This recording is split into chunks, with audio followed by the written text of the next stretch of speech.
Hi friends, welcome to Cric 360. Champions ట్రోఫీకి సంబంధించిన ఒక బిగ్ అప్డేట్ అయితే వచ్చింది. ఆ అప్డేట్ మనం ఊహించినది, బట్ అందులో ఒక ట్విస్ట్ అయితే ఉంది. దాని గురించి డిస్కస్ చేద్దాం. సో వీడియో అయితే ఎండ్ వరకు చూసేయండి. ఫస్ట్ ఆఫ్ ఆల్ అప్డేట్ ఏంటి అంటే, ఎక్స్పెక్ట్ చేసిందని చెప్పా కదా, సింపుల్. ఇండియా ఆడే ఛాంపియన్స్ ట్రోఫీ మ్యాచెస్ అన్నిటిని అవుట్ ఆఫ్ ది పాకిస్తాన్లో నిర్వహించడానికి పాకిస్తాన్ ఒప్పుకుంది. దానికోసం ఒక హైబ్రిడ్ మోడల్ ప్లాన్ కూడా తయారు చేసుకుంది. ప్లాన్ అంటే పెద్ద దానికేం కష్టపడి ఉండర్లేండి. సింపుల్గా యూఏఈలోనే ఎప్పట్లాగే న్యూట్రల్ వెన్యూలో మ్యాచెస్ అయితే జరగబోతున్నారు. సో దీన్ని పాకిస్తాన్ అండ్ ఐసీసీ అయితే ధృవీకరించారు. బట్ ట్విస్ట్ ఏంటి అంటే, పాకిస్తాన్ వాళ్ళు ఐసీసీకి ఒక లేఖ రాశారంట. ఆ లేఖలో రెండు విషయాలు ప్రస్తావించారు. ఫస్ట్ విషయం ఏంటి అంటే, ఇండియా పాకిస్తాన్లో పర్యటించకపోవడం వల్ల మాకు చాలా లాసెస్ అయితే వస్తున్నాయి. దానికి గల కారణం ఏంటి అంటే, ఇండియా మ్యాచెస్ ఉంటే కనుక స్పెక్టేటర్స్ ఎక్కువ వస్తారు. సో మేము ఎక్కువ డబ్బులు చేసుకోవచ్చు. అండ్ దాంతోపాటు బ్రాడ్కాస్టింగ్ వర్షిప్ కూడా ఎక్కువ వస్తుంది ఇండియా విజిట్ చేస్తే. బట్ ఇండియా ఇక్కడ విజిట్ చేయకపోవడం వల్ల మాకి ఆ రెవెన్యూ అంతా పోతుంది. కాబట్టి ఐసీసీ వాళ్ళు దాన్ని కంపన్సేట్ చేయాలి అని వాళ్ళైతే కోరారంట. దానికి ఐసీసీ వాళ్ళు రిప్లై ఏమని ఇచ్చారని తెలుస్తోంది అంటే, ఛాంపియన్స్ ట్రోఫీ కంప్లీట్ అయ్యాక ఒక విండో క్రియేట్ చేసి ఒక ట్రయాంగిల్ సిరీస్ అయితే ఆడిద్దాం. అది కూడా న్యూట్రల్ వెన్యూలోనే ఆడిద్దాం. ఆ ట్రయాంగిల్ సిరీస్లో వచ్చేసి ఇండియా పాకిస్తాన్తో పాటు ఒక ఏషియన్ ఫుల్ నేషన్ అయితే ఇంక్లూడ్ చేసుకుందామని చెప్పారంట. సో అది శ్రీలంక అయినా కావచ్చు, బంగ్లాదేశ్ అయినా కావచ్చు, లేదా ఆఫ్ఘనిస్తాన్ అయినా కావచ్చు. సో ఇండియా పాకిస్తాన్తో ఆ మూడిట్లో ఏదో ఒక జట్టుని ఇంక్లూడ్ చేసుకొని ఒక ట్రయాంగిల్ సిరీస్ ఆడించి దాని నుంచి వచ్చిన రెవెన్యూతో మీకు కంపన్సేషన్ ఇస్తాము అని ఐసీసీ వాళ్ళు అయితే బుజ్జగించు మాటలు అయితే చెప్పారంట. బట్ నాకు తెలిసి ఇది జరిగే పని కాదు.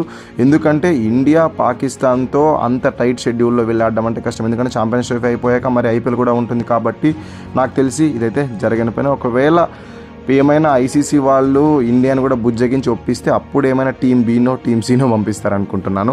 సో దీనిపైన మీ ఒపీనియన్ ఏంటో కింద కామెంట్ అయితే తెలియజేయండి. అండ్ దీంతో పాటు ఇంకొక ప్లాన్ ఏం చెప్పారు అంటే, ఏదైనా ఒక అసోసియేటెడ్ నేషన్ కూడా ఇంక్లూడ్ చేసుకుందామని చెప్పారంట. అంటే ట్రయాంగిల్ సిరీస్ కాదు, డైరెక్ట్గా 4 టీములతోనే ఒక సిరీస్ ఆడిద్దామని కూడా చెప్పారంట. ఇంకొక టీం కనుక ఇంక్లూడ్ చేసుకుంటే అది ఏషియా కప్ అయిపోతుంది. కాదంటారా? ఇది కూడా కింద కామెంట్లో తెలియజేయండి. బట్ హైలైట్ ట్విస్ట్ ఏంటి అంటే, పాకిస్తాన్ వాళ్ళు చిన్నపిల్లలాగా ప్రవర్తిస్తూ ఆ లేఖలో సెకండ్ పాయింట్ ఏమని మెన్షన్ చేశారంటే, ఇప్పుడు ఇండియా వచ్చి పాకిస్తాన్లో మ్యాచెస్ ఆడనని చెప్పింది కదా, దానివల్ల మేము చాలా నష్టపోతున్నాం. సేమ్ అలాగే ఇండియాలో ఫ్యూచర్లో ఏదైనా ఐసీసీ టోర్నమెంట్ నిర్వహిస్తే అప్పుడు మేము ఇండియాకి ట్రావెల్ చేయం. ఇండియాకి ట్రావెల్ చేసినా కూడా మిగతా మ్యాచెస్ అన్నీ ఇండియాలోనే ఆడతాం. బట్ ఇండియాతో జరిగే మ్యాచ్ మటుకు తప్పకుండా మేము out of the nation neutral వెన్యూలోనే ఆడతాము. ఇండియాతో కలిసి ఇండియాలో మ్యాచెస్ ఆడము అని పాకిస్తాన్ వాళ్ళు అయితే తేల్చి చెప్పేశారు. నిజంగానే ఇది చాలా వింతగా ఉంది.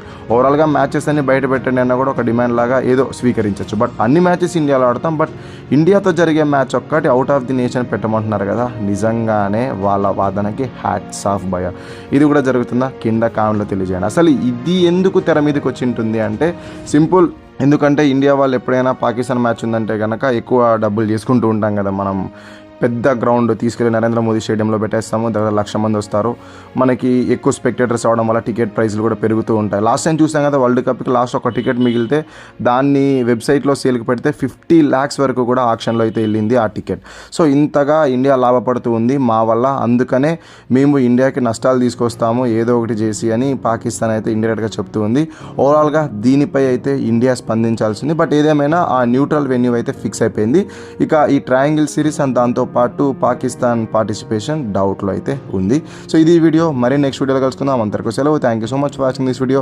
అంటే వీడియో నచ్చితే లైక్ చేసి ఛానల్ని మటుకు సబ్స్క్రైబ్ చేసుకోవడం మర్చిపోకండి. ఎందుకంటే సబ్స్క్రైబ్ చేసుకోవడం చాలా ఇంపార్టెంట్.